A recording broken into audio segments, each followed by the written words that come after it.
Sa iba na balita, naniniwala po ang Malacanang na estilo lamang o stratehiya ito pong pagsasama ng prosecution panel ng Kamara kay alias Mary Grace Piatos sa listahan ng kanilang witness sa impeachment trial laban kay Vice President Sara Duterte. Eden Santos sa balita. Duda ang Malacanang kung may lulutang na Mary Grace Piatos para tumistigo sa impeachment laban kay Vice President Sara Duterte. Yan ay matapos na isama ng prosecution panel ng Kamara sa listahan nila ng mga witness si alias Mary Grace Piatos. Strategy po nila yon. Strategy nila.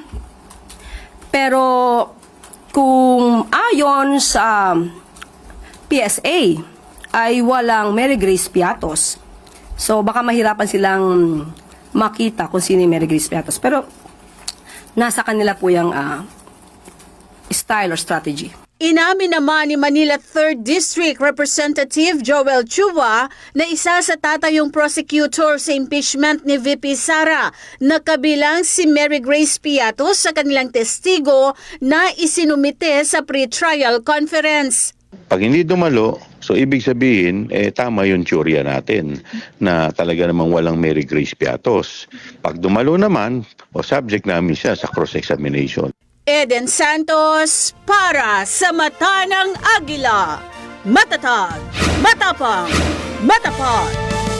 At kaugnay niyan, nakahanda naman ang defense team ni Vice President Sara Duterte na isailalim sa cross-examination itong sinasabing Mary Grace Piatos at ang iba pang mga testigo ng House Prosecution Panel na iaharap nila sa gagawing impeachment trial. Ipipilit naman umano ng Prosecution Panel na mamarkahan ngayong huling araw ng pre-trial ang BIR box na bahagi ng kanilang ebidensya. Mar Gabriel sa balita. Naging abala ang House Prosecution Panel at defense team ni VP Sara Duterte sa ikalimang araw ng pre-trial conference. Muling ipinagpatuloy ang pagmamarka sa mga dokumento at ebidensya ng magkabilang kampo, lalo't ngayon ang huling araw ng pre-trial. We are very optimistic that we will be able to finish by end of day today yung ating pre-marking. Maganda yung naging progress kahapon and even this morning. Barring any delays, hopefully matapos by 4 or 5. The latest, the end of the day, which is 7 p.m. Pero bago matapos ang marking, ipipilit daw ng prosecution panel na mamarkahan na rin ang BIR box na bahagi ng kanilang ebidensya.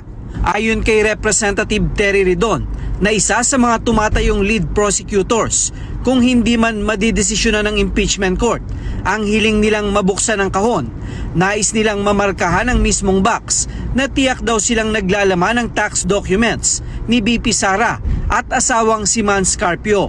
Well, mahalaga po ito. Katapat po nito yung SALN ng pangalawang Pangulo from 2007 to 2024. Kasi this will provide a most complete picture of the financial profile of the Vice President. Ayon naman kay Senate Secretary at Clerk of Court Attorney Renato Bantog Jr., hindi pa nila natatanggap ang panibagong motion mula sa prosekusyon na markahan ang mismong kahon. Pero kahit hindi raw ito mamarkahan sa pre-trial, tiniyak ni Bantog na isusumiti pa rin naman daw ito sa impeachment court. It's something that I have to do because it's part of what has been transmitted to the Office of the Secretary.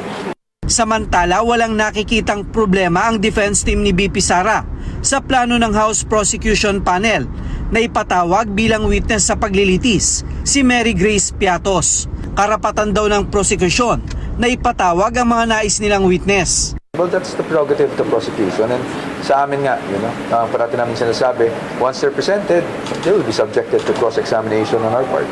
Muli ring tiniyak ng defense team na nakahanda si VP Sara na humarap sa paglilitis kung kakailanganin. Hindi ko pa masabi sa yung exact circumstance. It will be part of the legal strategy, which obviously we will not disclose.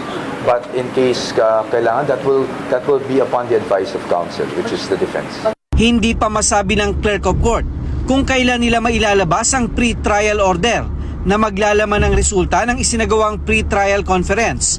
Pero siniguro nila na hindi ito magiging delay para sa nakatakdang pagsisimula ng paglilitis sa July 6. Mar Gabriel, para sa Mata ng Agila. Matatag, matapang, matapat.